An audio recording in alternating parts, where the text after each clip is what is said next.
Hey guys, I'm back tonight with author Brit Benson, and once again, we're diving into all things for Wrath and Redemption tonight with Original Book Nerd. This is the third book in the Hometown Heartless series, and if you have read Brit's books before, you know we are in for some heartbreak, we're in for some guilt, and some twists and turns that you probably will never see coming. So without further ado, Britt, how are you doing this afternoon? I'm doing well. I'm doing well on this slightly cloudy day. How are you? I'm good. It feels good to be back in my little hidey hole of books. Mhm. So for Wrath and Redemption, for those of us who have followed either the Next Life series or the Hometown Heartless series, Jonah and Claire were one of the hot commodity characters in each of the books or series so far. Two characters that everyone demanded we get their voice for. How does it feel to have one of the most anticipated romances behind you? Oh, I hated it. I mean, I hated writing it. I'm glad it's over. I loved writing the story. I hated the pressure, I suppose.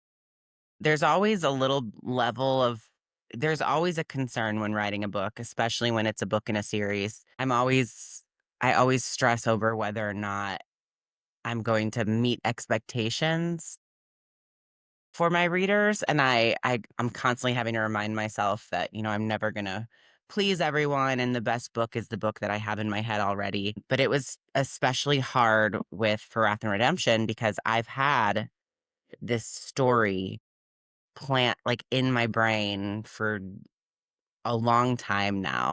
And I've known these characters for so long, but there's always this worry, like, everybody was so excited for it that I just was so worried that I wasn't going to deliver what people wanted? And I was especially concerned with Claire because I have known the whole Claire from the beginning, but I only show a fraction of her to readers until this book, and I love her. I just love her so deeply just as a character. And so it was almost like introducing a part of myself, I suppose, to readers. And if it wasn't well received, it would have hurt my heart a little bit. So that was quite stressful. But in that regard, I'm glad it's over.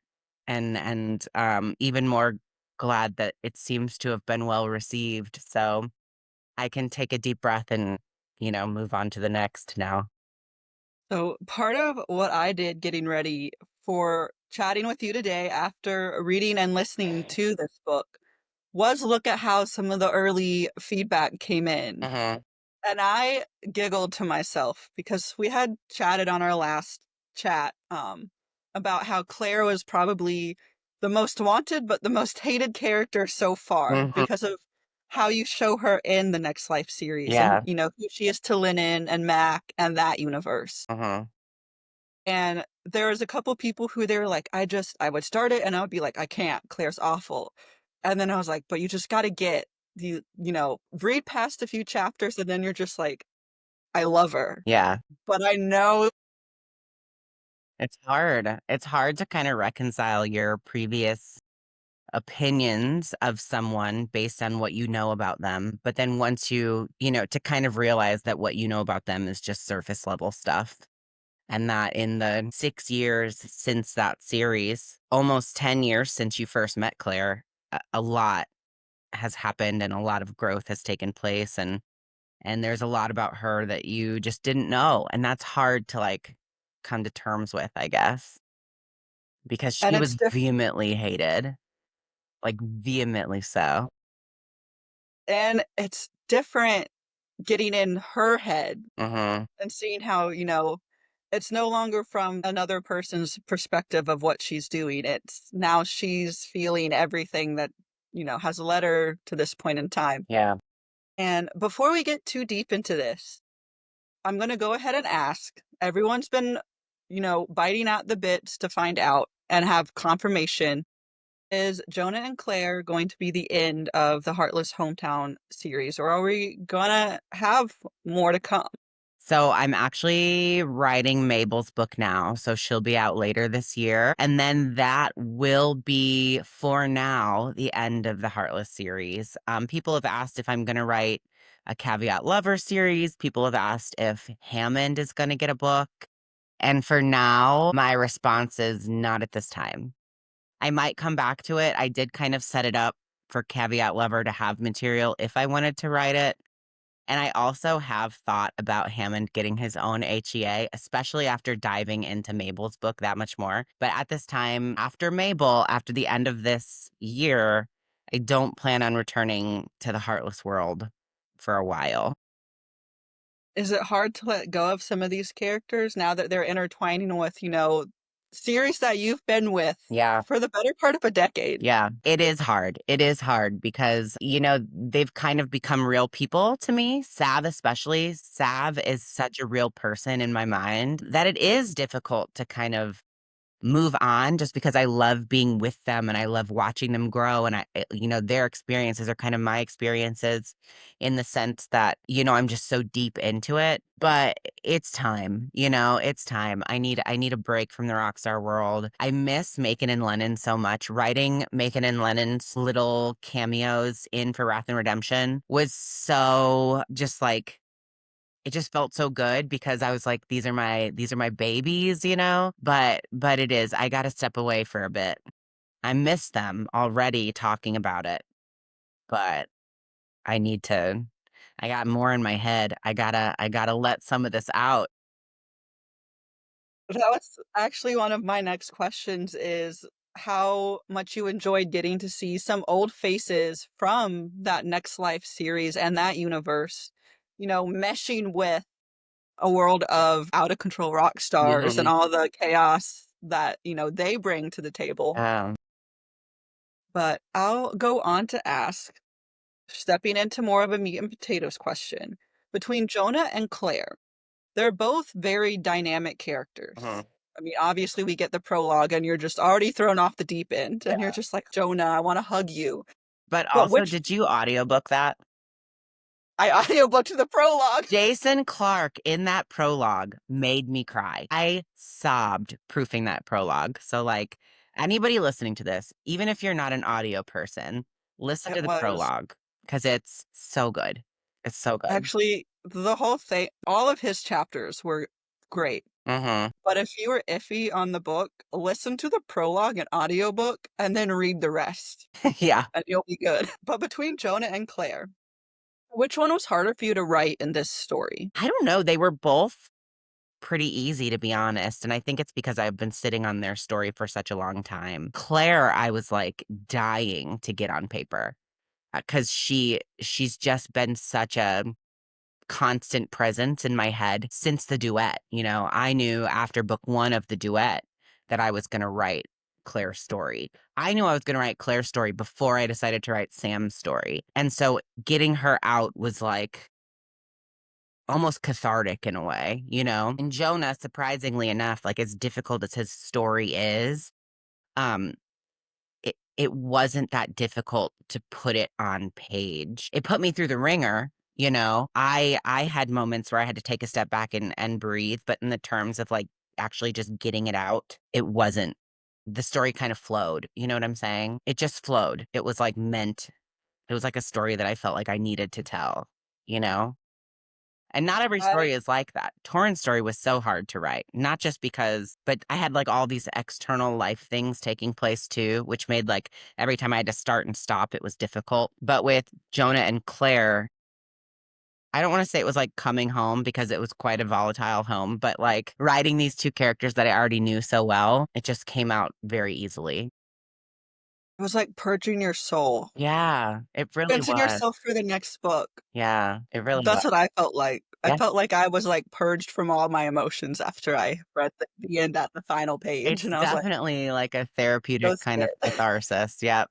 I Um, agree. with all the emotions between Jonah and Claire, how did you balance that heartbreaking guilt, along with all the betrayals that, both of them had felt throughout their life, Mhm. with a healing romance, because that's very much what they become to each other is, a healing romance, and they find a family within each other. Yeah. And Claire kind of within the group Jonah, the hometown Heartless is Yeah. a part of. I feel like so much of it is tied to their growth individually and then how they encourage each other's growth. So not so much that they find like purpose within each other because that's not so much it, but they find like that encouragement and drive to kind of grow and better themselves along with one another. Like I think it's so important that you create two characters that complement one another, not so much that they complete each other, but that they complement one another, like they're stronger together, sort of thing. And with Claire and Jonah, like it almost had to explode into a huge mess before either of them were willing to like open up to one another because they were so guarded and they had been through so much that like sharing any part of themselves with one another was painful, you know? And so with them, I almost looked at it as it was a more violent process in a way. Because sometimes with some characters, it's like this slow unfurling where they get to know each other and they merge together, like, not so much peacefully, but like it feels somewhat more naturally. But with Jonah and Claire, like it was almost like they had to tear each other apart before they could like grow together, you know? Because neither of them wanted to be vulnerable. They had gotten nothing from being vulnerable their whole lives, and so they had built up these like ironclad defenses to protect their hearts. And in order for them to work, they had to tear each other apart. Like it was kind of a violent process in a way. But yeah, so much of it, like each moment where there was a fight or some kind of explosion or some kind of breakdown. Like it had to be tied to a part of bearing themselves and also part of their own growth because each bit of pain had to come with a character growth, like a growth purpose, if that makes sense. It was like it wasn't easy for them having built up such walls that they had to tear them down, like literally, like wrecking ball, you know? And that's kind of what it was. I just made sure that everything had a reason behind it. Like, why was Jonah acting out the way that he was? Well, there was an emotional, like, trauma response tied to everything that they did. And then at the end of it, there was something about their personality or their growth that had changed or improved because of it, you know? Like a domino effect almost. Times I almost pictured them like two wolves like circling at each other, just waiting for one, piece of weakness so Mhm. they could attack it. Yeah, And then it would just like, it's a vicious circle going back and forth, yeah. picking at, and then suddenly they're just like, there's none left. Mhm. How do we go from here? I know, I know. And it's like, too, I feel like with any other character, any other heroine, it wouldn't have worked because as kind of depressing as it is, Claire has this drive to kind of redeem herself and to make up for past wrongs in some way, and she sees that opportunity in Jonah. So that's where she gets that determination to kind of help because she's disgusted by him in some ways, but she's also drawn to him, and in him she sees so much that she can relate to that it almost makes walking away from him impossible, you know? Because in a way she sees it as like walking away from him would be walking away from herself and her chance to like redeem herself, and that's one of the reasons why she was able to stay because let's be fucking honest, man. Like if she did not have that tie, if she did not have the backstory that she had, it would have made way less sense for her to stick around, you know? It's a hard man to get to know. Yes, he really is. He did not make it easy for her. And that man is fucking lucky that she stuck around because otherwise I don't know that it would have worked out, you know? I'm sure all of his friends in his band are saying, dude, you're lucky that someone wants to put up with you. Well, and the same kind of goes with them too because they knew him before his like downfall. So it's not so much Jonah now that they are holding on to, it's knowing who he was before and kind of watching his destruction. And with Sav too, she's got this like she does feel guilty for where he's at, you know? And but they and he finds it so hard to realize and to recognize the love and the loyalty that his band has for him. Like they really are his family. But he's been let down so much, you know, by others that even with, you know, the Heartless crew, even with these friends that he's been with for 11, 12 years, it's hard for him to see. Like he literally has to be forced into it. Cause and Claire says it at one point. She's like, he is his literal own worst enemy. Like in order to conquer this, I literally have to conquer him because he is his biggest obstacle. And throwing it back to Sav's book, there were moments I felt like, Sav is her own worst enemy too. She really And was. at the end of her book, when she's all healed, hmm because we all know hers is a lifelong journey, hmm there is that moment where they're sitting and she has that pan to Jonah and she's like, I just hope he can, find who he wants to be. hmm And, seeing them together in this book was the best moment. Seeing their journey through and seeing how like Sav has that final bit of healing with how Jonah is able to kind of come back to life. Yeah. Yeah. Because that's what he does is he stops not living and he decides that he's gonna live and he has reasons to live. And perfect because leading into my next question for Wrath and Look, I'm gonna Redemption, cry. That's how real these characters are to me. I'm gonna keep my tear ducts dry. We're okay. We're okay. This book is about redemption and the healing and the after effects that trauma, guilt, and having years of, let down affect someone. Which character was harder for you to redeem? For Wrath and Redemption Yeah. is about redemption and the feeling of healing after, after effects of trauma, guilt, and the years that these characters both had feeling let down by the people who were supposed to unconditionally love who they were. Yeah. Which character between Jonah and Claire was more challenging to redeem in your eyes as the writer, but also in terms of the reader's response to how you had to give their story? I knew that Claire was going to be the hardest to redeem. Like, first of all, we just tend to be harder on our heroines than we are on our heroes. Like, that's not a secret, right? I could write the most, like, that's the reason why people love their morally gray heroes, right? Like, we can write serious assholes and readers will love them because they're assholes. But if we write a character like Claire, the reaction is she's a bitch, she's unlikable, I hate her, you know? So I knew that for readers, redeeming Claire would be harder, you know, and that was kind of my biggest concern. I wasn't worried about redeeming Jonah for readers. I didn't think that that would be that hard. However, redeeming him in my eyes was difficult because believe it or not, I actually hate writing assholes. Like I love toxic and I love messy, but it also kind of hurts me because in real life, I would have been the friend being like, you don't deserve this, dump him. He's a dick. Like, it's not your job to fix him. Find a good guy. You know what I mean? So, as a writer, I'm like writing these scenes, and the whole time I'm like scolding him in my head, you know? So, writing Jonah's redemption and getting him to a point where I felt like he had, you know, that I felt like he was redeemed was more difficult than writing Claire's because I went into this book having I already forgave Claire, but I knew that making it a redemption arc that readers would accept would be difficult.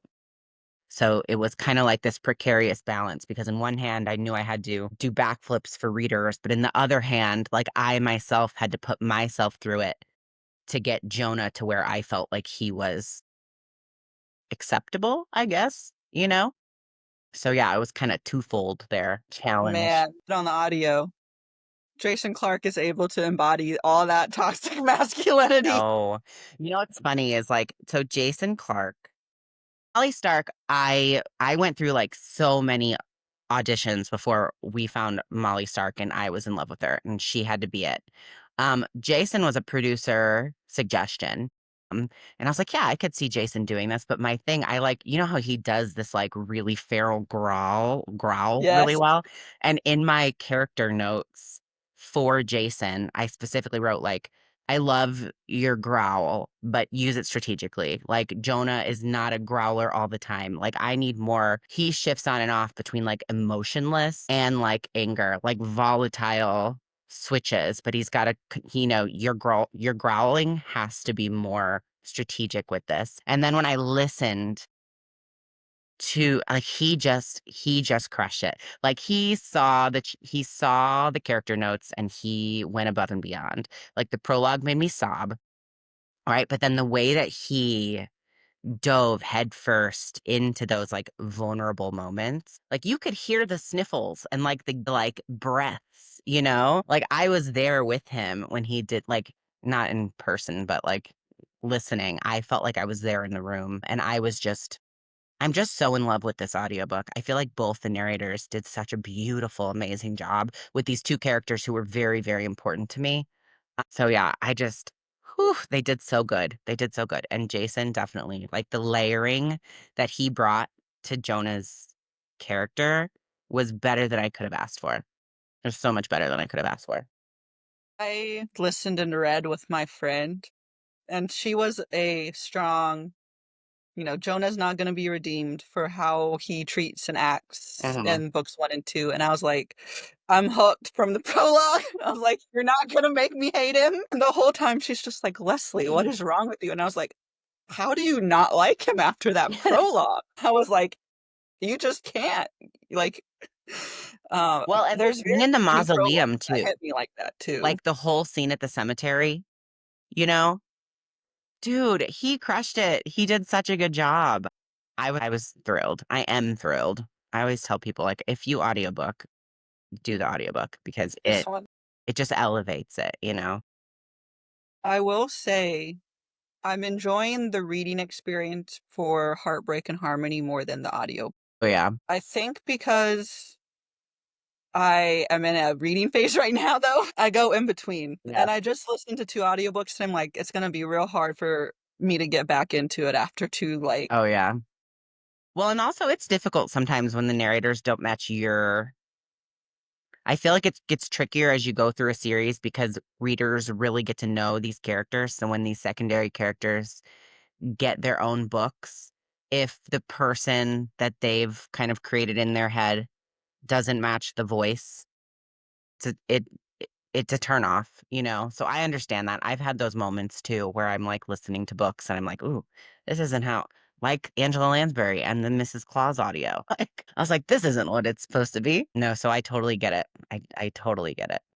I've been doing that, read 1 chapter, listen to the other chapter. There's definitely a narrator that I'm like, "I will listen to this one all day long." Is it Stella? No. Really? It's Steven? Yeah. I feel like I'm just so in love with Stella, but I always tend to love my femme narrators more. I don't know why. Maybe it's because 'cause I'm more invested in the female characters, but I love femme narrators. I think it's because when I went back to read Heartbreak and Harmony, I started off reading, so I read the first 2 chapters from the heroine's point of view in my head, But yeah, yeah. whereas I pictured Torrhen's voice different than I think everyone else in the world has pictured it, Mhm. and so when I started getting his chapters, I was like, "This is kind of how I think he sounds," Yeah. 'cause he's kind of an oddball, he's different. My producer actually was the one that recommended Steven, and she's like, "I think he can bring, like, the brood." Yeah. I mean, all 3 of them are good. I've listened to snippets of Sav's book. I don't actually own that audiobook, but I've heard snippets with my friends listening to it in cars, and that's a great one too. I personally think the one we're chatting about today is the best. It's such a good audio. You just the emotional impacts in this one in audiobook format just hit a certain way, Yeah. and it's the way that they're supposed to hit, much to our really, really, really, dislike of super emotional books sometimes. Well, and the But chemistry between Molly and Jason is, like, off the charts too. Like, they're so good like, they were so good together. They need to do more books together because they were so good. Feel like I always say that about Jason, and someone's gonna go back and be like, "You gotta find something else," and I'm like, "He's just really good." Like, he has the experience behind his belt. I've listened to a few by Molly too, so she wasn't quite new to me, and she's also one that she's able to embody who she voices. Mhm. And Claire really needed someone who wanted to dig into who she was. Yeah. But back to the book before we went on a tangent about the audiobook. The healing and redemption aspects, did you have any favorite moments between the two of them as they're going on this journey throughout the book?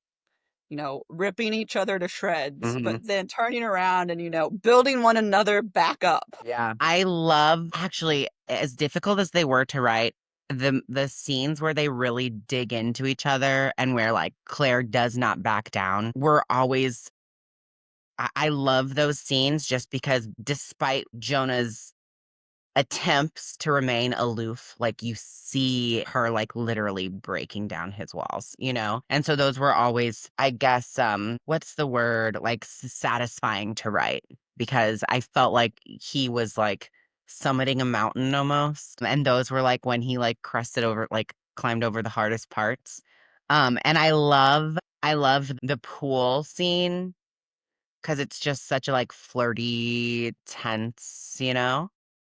And then I'm trying to like phrase it in a way that's not super spoilery, but the scene in the hotel with the chess game, not the second chess game at the end, but the chess game right before shit blows up. I love that chess game where they're like really, really, it's kind of like those last wefts of each other are kind of being, pulled apart and they're really fully bearing themselves to one another. I liked that one too. That was a good one. I always like the pool scenes or the hot tub scenes you include in every book Hmm. because I think there's a great pool scene in every one of these books. Because with Sav, it might not be a pool, but she has a similar one where he's like, "Can you put some clothes on?" Like, "My child is here." And I'm just remembering going, "Yeah, use the child as an excuse too." We all see through that. uh, I don't know. They're always my favorite because everyone's, having fun at the pool. So it's always a little less tense Hmm. unless you're Jonah and Claire who just like to blow everything out of the water. For an opposite point of view, was there a moment between one of the secondary characters, either another previous couple from the hometown Heartless or from your Next Life series that cameos inside their book that you just feel like was, vital to Jonah and Claire's story? The conversation with Macon, 100%. When Claire calls Macon and talks to him on the phone, like that was so perfect. And then literally any scene with Claire and Mabel was great. But I also loved the scene. So Claire talking to Macon and then Jonah talking to Torrin when Torrin picks him up and they're driving back LA, that conversation. I feel like both were so pivotal to the story. Like the story itself, I realized they were outside factors, but the story itself, like Jonah and Claire's love story, I don't think could have happened the way that it did without those two outside conversations, those two interactions that took place. Because I feel like they just did so much for each character's self-esteem, I guess, but their growth as characters as well. They were so important. I'm so glad you brought the Macon scene up. For those of you watching who don't know, Macon is one of the main characters you fall in love with in the Next Life series, and it's Claire's brother. Oh man, and what she puts him through in that series, Poor you've been Macon. warned. Macon's another one who's his own worst enemy. But that was one of my favorite scenes because I was like, she's gonna have to put something in there where we see her come full circle. Mhm. With what she put them through in that book and the loss that she kind of feels subconsciously from losing her best friend Lennon Mhm. over this almost a decade now Mhm. where we've seen all these other events take place. Yeah. And to me, that was just like the best, Easter egg if you haven't read The Next Life Duet, Yeah. but it was the best cherry on top if you had. Mhm. And it's probably my favorite non-couple scene in the book. Yeah. Or It's actually so every good. time that gets the Next Life characters kind of get brought into it. I was just like, I just love this. Yeah, there's a few small ones with Lennon too that are good. I just felt like the distance between, like, yes, I'm redeeming Claire. Yes, I understand where she came from. Yes, I love her as a character. But if we're being realistic, right? If we're being realistic, not every relationship is meant to last, right? And sometimes we make mistakes and they have these lasting effects that we just can't take back and that we can't change.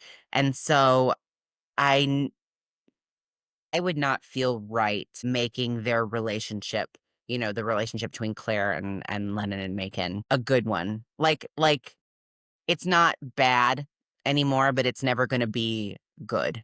You know what I'm saying? And so I felt like that distance and that just the inability to fully connect um was necessary. It's realistic. It's just the way that life goes. We live, we learn, we make mistakes. And like Sav said, like it's their prerogative to not fully forgive you or to not fully let you in anymore. Like that's just the way life is. You can't be stuck in the time where you made those mistakes. Like you have to move forward, even if they're moving forward without you. Like you can't be left behind in your own life, sort of thing. But I did need those little moments where it's like they're not besties anymore. Like they're not on great terms, but it's been 10 years, 9, 10, yeah, like 10 years since book one of the duet.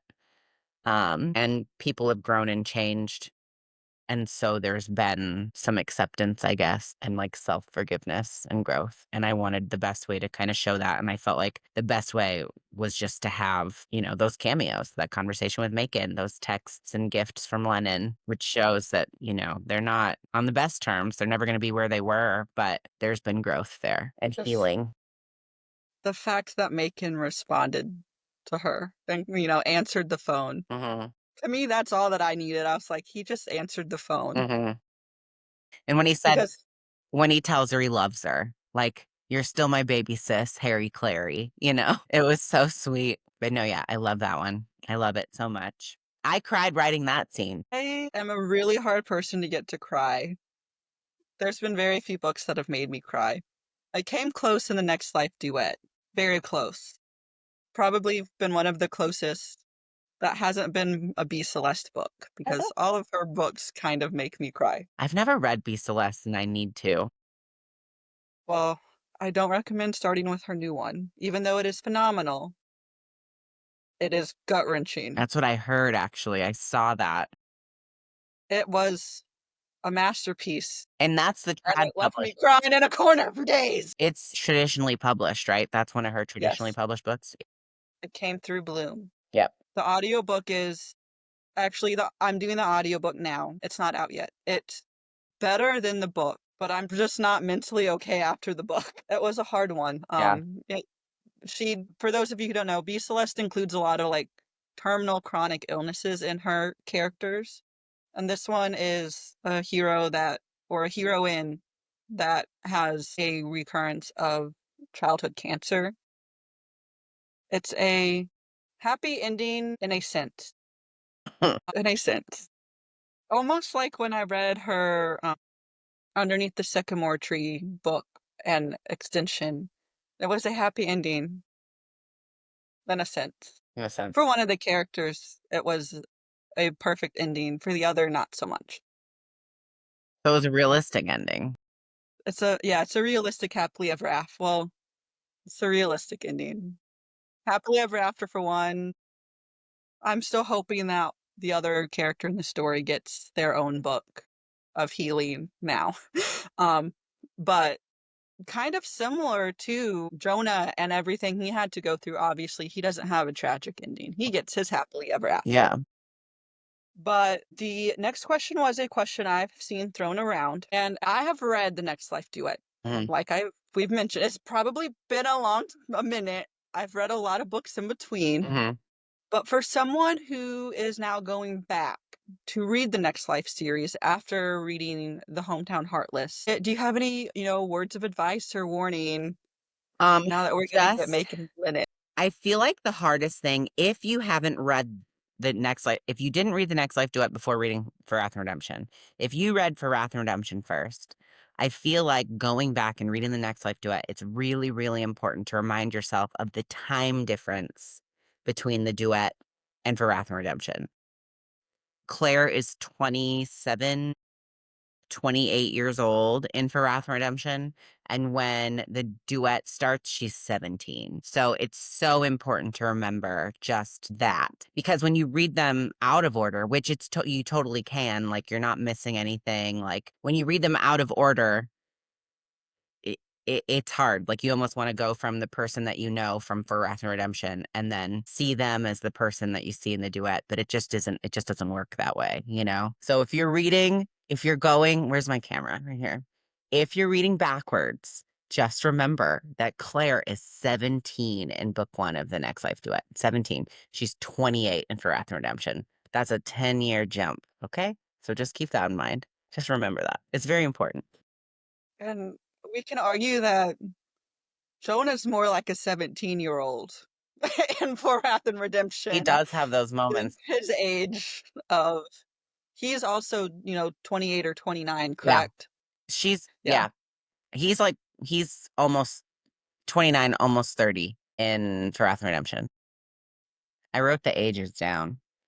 Um, because writing interconnected standalones are so fucking hard in the sense that like I have to make sure that I'm keeping the timeline straight, especially when I do extended epilogues, because then I'm like, okay, where does this story fall in relation to the previous story, but also the extended epilogue? It was so annoying. I like was piecing things together like a jigsaw puzzle. And I had to figure out the same stuff with the Next Life duets, extended epilogues too. It was annoying. And that one you have to jog your memory because it's been a few years now. It really was. And that's why my next book, not Mabel, but the book after that is going to be a standalone. I need to step away from the interconnected timeline. He might not be the first author who's told me in the past year, my next series is a standalone, and then we'll get it and we'll be like, but is it? There's been a couple, and I'm like, you can't step away from some of these faces. You I know just it can't. is hard when you get to know some of those secondary characters and you're like, they become so real. That's what happened with the Next Life duet was like, I knew after the first book, it was supposed to just be a duet. After the first book, I knew I was going to want to write Claire's story. After the second book, I knew I was going to write Sam's story. And then Between Never and Forever, I was like, this is going to be a standalone. But it was a band. How can I not write the band stories, I needed them. I knew in Between Never and Forever, when you hit the point where you started showing more of Jonah's fall Mm-hmm. and his cycle into, how he's begins his spiral, Mm-hmm. that his story was going to come. Mm-hmm. And I was just like, but I don't think she's spiraled him enough for his book to be next. Mm-hmm. Um, but I was like, well, I guess I can't say no. But I was hoping really hard, and I was hoping the readers in your groups on Facebook were also hoping really hard that some other faces would get books. Yeah, people are pushing me. They want caveat lovers books. A lot of people specifically want Ezra. And honestly, the only story in my brain, if I were to write caveat right now, would be Ezra's. Because he's the most full person to me. And I really love do you want to Ezra. know if I ever write it? Do you want to know who I think his heroine's gonna be? Yes, but let me do this. We're gonna enter spoiler territory. Okay, spoiler territory. Okay, so if you're watching and you don't want to be spoiled or you don't want to know answers to the next few questions, now's the time to either skip ahead or stop. Because I don't want to spoil it for someone who doesn't want to be spoiled. But I want to know. So yes, I want to know. Okay, so I think I'm gonna put Ezra with Glory Bell, who is Callie's younger sister. So it'll be an age gap. And if you remember, you haven't gotten to it yet. Okay, so there's a scene where like they're talking, where Glory Bell is like talking about how Ezra texted her to get a hold of Callie, and she's like, "Ugh, he's so annoying." So I think that I'm gonna put Ezra with Glory Bell. And also because Glory Bell just needs a fucking book. Come on, Glory Bell is such a character in and of herself. So if I write caveat, which I don't know that I will, but if I do, I think Ezra's going to be with Glory. And if I were to write Rocky's book, I think I kind of set him up to be an MM with Beckett if I write it, which I don't I know was that about to say there were vibes. I will. Beckett's also a name that I really like, so when we introduce Beckett in this series, I'm like, My friend Caitlin, because his name is Beckett Walker in the book, my friend Caitlin calls him Bucket of Water. I was like, okay, I can see where you're getting with that. I just Glory Bell and having her in a story, her name just opens up so many avenues for innuendos. Ezra's not always the most mature in the snippets I've seen of him thus far. Wait till you see him in Mabel's book. Oh my goodness. And poor Bryn. Bryn cannot stand Ezra because Bryn is so mature for her age, very like serious. And Ezra is, God, 15 years older than her and acts like a damn child. And Bryn just cannot.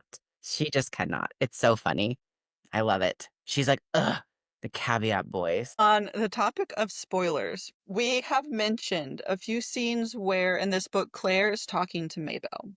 I want to know if there was a conversation between the two of them that you just went like gaga over Mhm. in this book. The scene in the OBGYN office where she like I love the conversations where Sav is like giving wisdom and Mabel's there and Sav's like, Mabel says you have to cut away the worn down parts of yourself and all that stuff. But the scene in the doctor's office where we find out that Claire got scared and texted Mabel at like 2 in the morning and Mabel was like, "Oh, I'll come with you to this appointment." And Mabel's there and she like cracks jokes when she notices that Callie is upset, and then she goes back to their apartment, and just like that camaraderie and that friendship that you see forming, I love it so much. I love it so much. And especially coming from like, because Mabel was Sav's bestie and now Sav has Levi, and then Sav and Callie kind of became friends.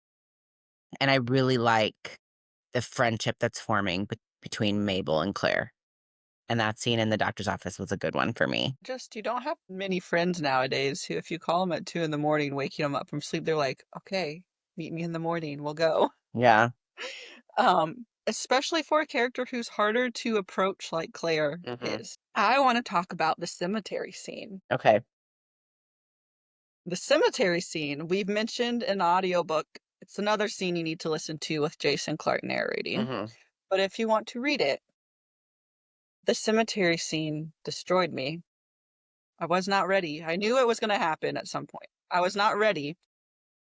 I want to know how many boxes of tissues you went through, or bottles of wine, when you decided to have Jonah heal, but also confront a big part of his past, Hmm. because that was a big source of guilt that was incorrectly placed on his shoulders at a very young age. Yeah. Um, it was difficult to kind of come to terms with him because I knew that he had spent so long. Like it was literally like ripping off a scab or like tearing open a scar, for him because he had dealt with it for so long. And that cemetery scene, I cried when I was writing it. Specifically the part where he like throws the vodka bottle through the stained glass window and then falls into the crypt. And he says, like, I won't share space with the dead anymore. Ugh, that still gets me because like you really early on in the book, after having read the prologue, you get this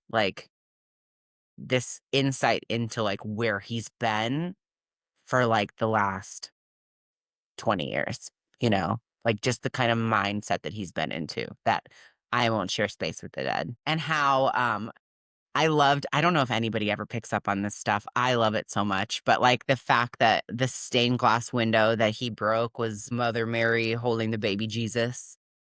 And then in the crypt is like his mom and her like pride and joy, Um, and he like throws in, he says, "Sorry, mother." I love the parallel so much. But yeah, it was rough just knowing that where he'd been mentally and emotionally for so long and what he'd been trying to run from for so long, and then he literally hurls himself in front of it, jagged glass and everything. He's shedding a ghost. He really is. Because even though he did want to believe that, he wasn't going to share his life with, and I'm in the spoiler section, so I can say it, with Spoilers. his brother, that's what he did. He essentially carried around guilt that he shouldn't have had, Mhm. from parents that shouldn't have put it on him, Mhm. um, about something he what was he gonna do at that age when everything went down in the prologue? Like, there was nothing he could have done, Nothing. but he didn't know that, and that scene just one, I did catch the "That's for you, mother," or "I'm sorry, mother." Mhm. I laughed so hard I love it. because I was like, in his own way, that's him coming full circle and, Mm. saying giving the finger to his parents. And then for him to be like, "I'm fucking glad you're dead." Well, like, and for I felt like the prologue was so important too, not just to see his mindset when things happen, but to see that relationship that he has with Theo and to really hammer home that like he really thinks Theo is the only person that loved him, like truly. And the only reason his memories of that relationship were so tainted was because of his mother and father. And so I wanted to make sure that readers knew that going in. Because when Theo says, like, "Fuck what they say, like, they don't know anything, like, you were my purpose," sort of thing, I wanted people to know that that relationship was, like, the only good one that he had known, like, the only real love that he had ever felt. And so at the end, because this was a somewhat controversial decision, I had, like, a back and forth with one of my betas about it, about the name for the baby. And they were like, "Why would you choose this name? Like, this is such a point of pain for him." And I'm like, "It was a point of pain for him, but he has healed. And this is somebody that he, has loved and has always loved. And that those memories were tainted for a while because of these toxic relationships that he had with his parents. But, we're moving past this. And it is somebody, Theo is somebody that he loved. And so it was just really important for me to kind of cement and let everyone know and Jonah know too that he's back to like this is somebody that was important to him and will always be important to him. And circumstances be damned for what his parents tried to make it, you know? And now we got a little baby Teddy. Well, one, I kind of knew it was coming. I was like, there's not another name. Huh. Claire being who Claire becomes in this book, Hmm. and Jonah with his past, I was like, there's no other name Hmm. that you could put. Even if someone wants to hate it, I was like, that has to be the name Yeah, because, it was definitely like a both of them decision would that have been, not everybody understood, but I stand by and it. I don't know, I like it. I think all the people that we have met in the hometown Heartless would have been people shouting, "That's what you should name him." Hmm. Because it was a path for Jonah in this book. And there are some triggers I didn't specify at the beginning, but Jonah does have a lot of triggers for readers with his past, choices he makes, and actions he goes through in this book Yeah. and other books. Another spoilery question, Hmm. more to do with Mabel's book. Okay. This was someone who was curious that messaged me when I posted in your Facebook group late last night about questions. But they are curious if we're gonna have any sort of time jump before we begin her story, Hmm. and I gotta word this in a way that is appropriate for an interview. If we are going to see a change in how we view her throughout her book, because she's a very well-loved character at this point. Is yeah. So yes, there is a time jump. It's a 2-year time jump. So not a big one. Teddy's 2. And they've kind of settled into their routines. But it's a cheating book. So Mabel is, if you guys remember, she was seeing this on again, off again model named Kat. Um, and the person that she like her heroine, her love interest is married to a man. So there is like that whole moral thing that you kind of step into. Like this is a full-on cheating book. Like this is not. And so like you get that it kind of gives you like there's a lot of guilt and a lot of like that forbidden, that temptation and that draw. And Mabel's not happy in the relationship that she's in. She's settling. And you do like she gives into like selfishness. There's some moments of like serious vulnerability where both characters say things that probably had they not have been like completely like out of their minds they wouldn't have said, like those things where it's like, if I would have thought for 2 seconds, it wouldn't have left my mouth. But she's not perfect. And up until this point, like we've seen this very like palatable, likable, she's got dry wit, she's cool, she's there for her friends. Like she's this character that everybody has come to love. And nobody is like that. Nobody is 100% good. And Mabel's no exception. And Mabel has,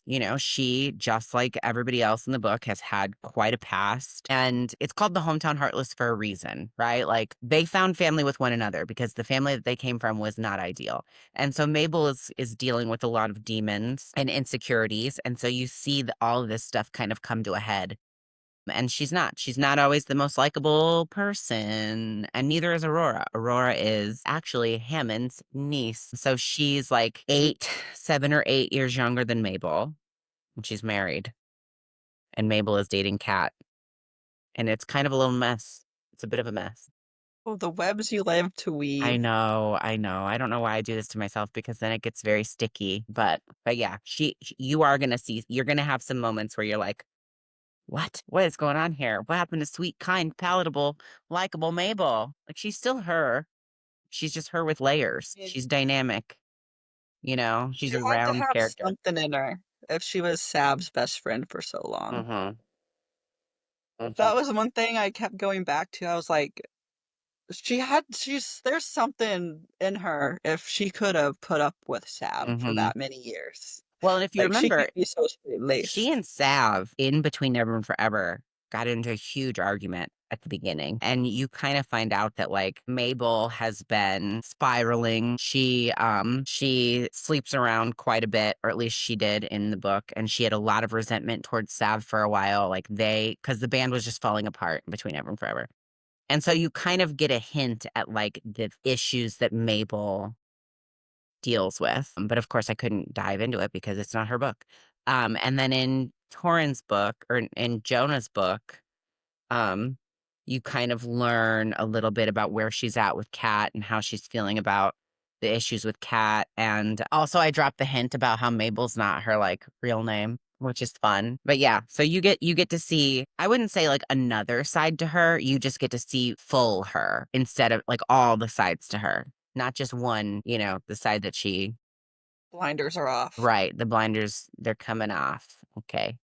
Being yanked very No viciously bumpers, down when no when that's side, no guardrails. my next question is actually a harmony and heartbreak question. Mhm. So, Torrin, Yeah. and I am far enough in that I can ask this question and be okay with it. Okay. In Torrin's book, the person who wanted me to ask you this question wanted me to voice one that was their favorite book. Torrin was their favorite character of the three so far. And I question why after Jonah. Uh, but People just like the sad boys over the angry boys, you know? within his book, he and that's what the question is about, him being a morose, moody man. Mhm. What elements in his book drew you most to his story? Surrounding, him being more broody. He's not the same as the other men in the band. Yeah. He's a little bit more reserved. He's held back in different ways. So we know from Between Never and Forever that he's a very loyal soul, right? He's very loyal. He loves really hard. Like you see that with how he was with Savannah. He's just this heartbroken, hopeless romantic, sad boy who hasn't found where he belongs yet. And he was a second born child, abandoned essentially by his family. His mother chose his older brother over him. His older brother has, because you met his older brother in Between Never and Forever, like you saw this happen in Between Never and Forever. And Sav gives us a little bit of it in Between Never and Forever where she says like he's essentially disowned, like his family won't even talk to him anymore. Like he did this for me, for the band, for us. And so that's just kind of where he's coming from. This like abandonment, somewhat never feeling like he's enough, but like always being willing to give all of himself to people, regardless of whether or not he gets all of them back. There's a scene in Between Never and Forever where he says to Savannah, I just wanted you, but you're like trying to bottle lightning. And it's just kind of this, you just kind of see how he's just a lover. He just loves, he wears his heart on his sleeve. It gets broken and he's just sad. He's not angry. He's just a sad boy. He's just my sad, sensitive little baby. Like he's probably a Cancer, His birthday's That's how I am. he's probably a Cancer. Like he just, he loves big and hard and he's an extremely loyal person. And and you see that too with Callie, like how he's a nurturer. He cares for people. He's just a sad emo boy. He's my sad emo boy. He just needs a hug. That was one of my favorite lines in Sav's book when he said that. Yeah. Because his description of, it's like trying to catch lightning in a bottle Hmm. is really what she was in that book. Yeah. She's just voraciously who she is, and Hmm. she's like, I'm not going to change. Hmm. You're going to accept it or you're not. We know Levi had a lot of hard truths that he had to face because he knew he wasn't going to leave after a certain point. Hmm. But we have time for a few more fun questions. I always love to throw these in. So now that Hometown Heartless is almost concluded, I have a few fast-paced questions that you can answer with couple names or different main characters from different books. The first one we'll start out is easier. Which book hit you the hardest when you penned the words "the end"? Between Ever and Forever. And Between Ever and Forever. Even though I knew that I was gonna end up writing more, I just love those characters so much. Like I'm always gonna miss them. Was there a couple that stole your breath away with their story? I love Macon and Lennon's story so much. I feel like I guess I just really love the second chances because I'm going to say Macon and Lennon, but also Sab and Levi because it's just the journey, it's this epic journey where you get to see so much growth. So it's a tie. It's a tie. This next one's a fun one. Between the three rock stars we have met in books 1 through 3, which one do you believe would most likely survive on a deserted island? I'm going to say Jonah just because he's so fucking smart that he probably he reads all the time. He probably knows shit. Sav would be like, the fuck is this? Like she's scrappy, she's a survivor. But I think that Jonah's he'd be the one that like knows. Like he knows how to find food and he knows like he's gonna know that shit. He's going to know the poison He from will. the safe. Just because he just happened to have read it in a book and he's got like a memory that like stores things. Torrin would probably just sit on the beach and be sad, write some poetry until he dies. Between the main female characters in the Hometown Heartless series, if you had to pick one, transplant it into a different series with a different male lead, which one would you choose to, and who would you pair them with? This is hard because like in my mind, they're with who they need to be with. I think I would take Sab and put Sab in the Better Love series just because when I was writing Savannah, I have a character in the Better Love series. It's my very first series that I wrote. It's very different vibes from my new books, but there's a character in the Better Love series. Her name is Bailey. And she and Savannah, in my mind, I feel like would have been really good friends. Like, I feel like they'd get along really well. So I feel like Sav's but then I can't put her with Riggs because Riggs and Bailey are like perfect together. And can I put her in the Better Love series just because I want her to be best friends with Bailey? Yeah, Okay, that's what I'd do. I'd put her in the Better Love series and she could be friends with Bailey. I can't swap out the couples. That's like sacrilege. I could put Sab with Sam. Don't ask me why, because I couldn't tell you. I feel like But Sav, Sam, and Bailey would make the best girl gang.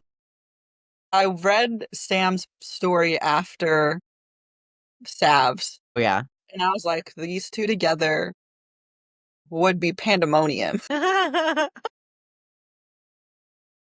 And the men they're paired with would stand no chance against them. It's true.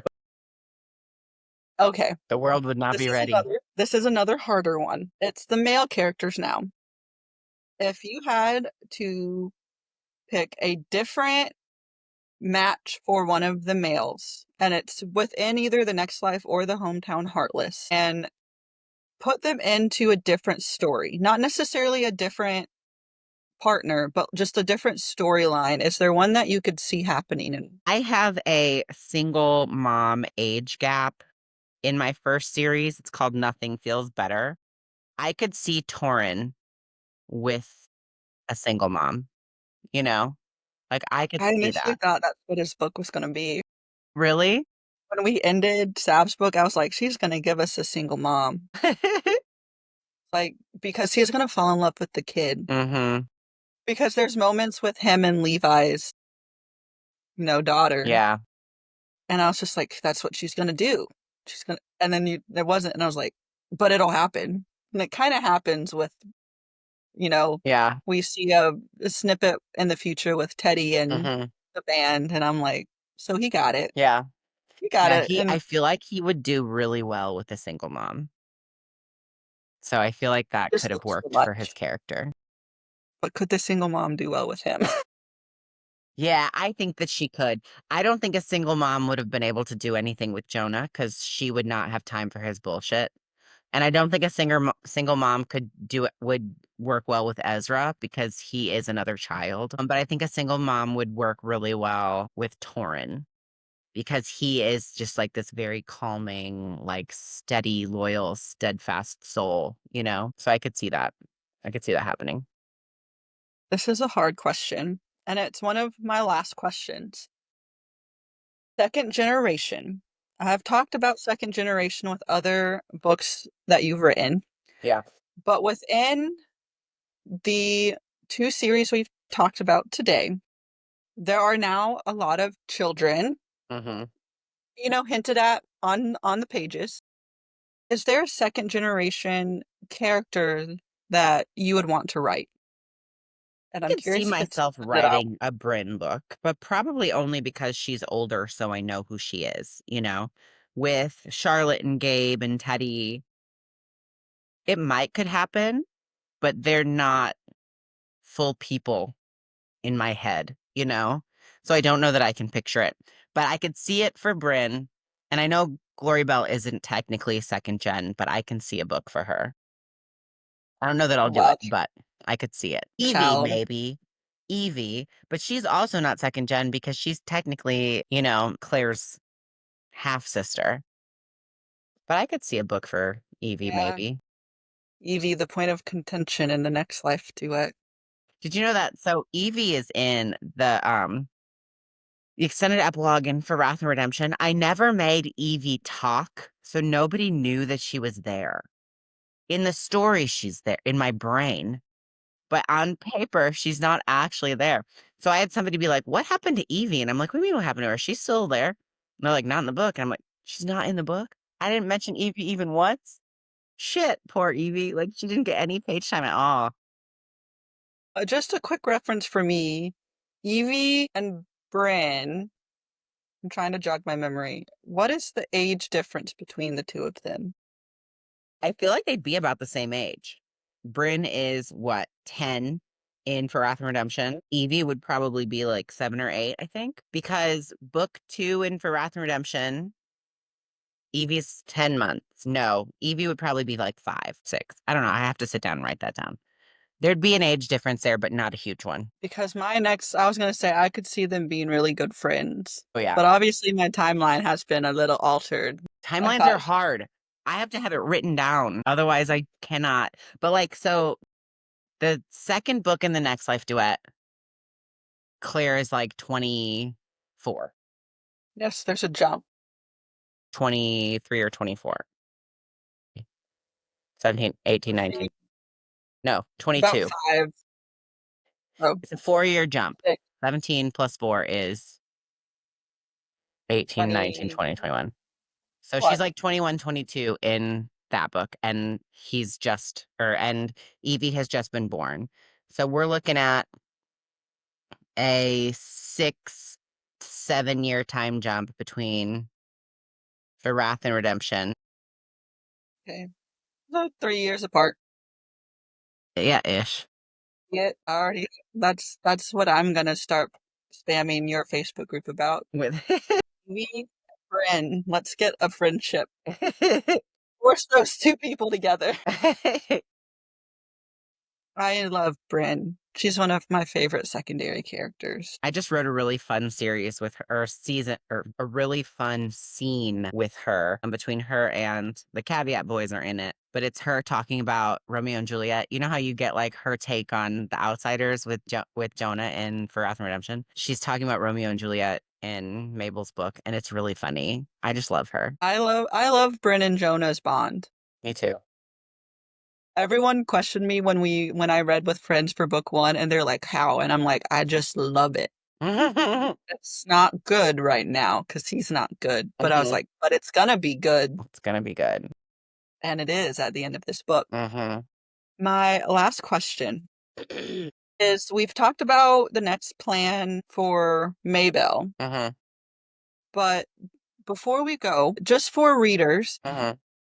outside of Hometown Heartless, what do you have on the docket that you can, briefly mention or quickly go over to expect? I have standalone slotted for early next year. Like I already have my narrators chosen for this. Like I have to have my manuscript to my producer by January 1st for this book.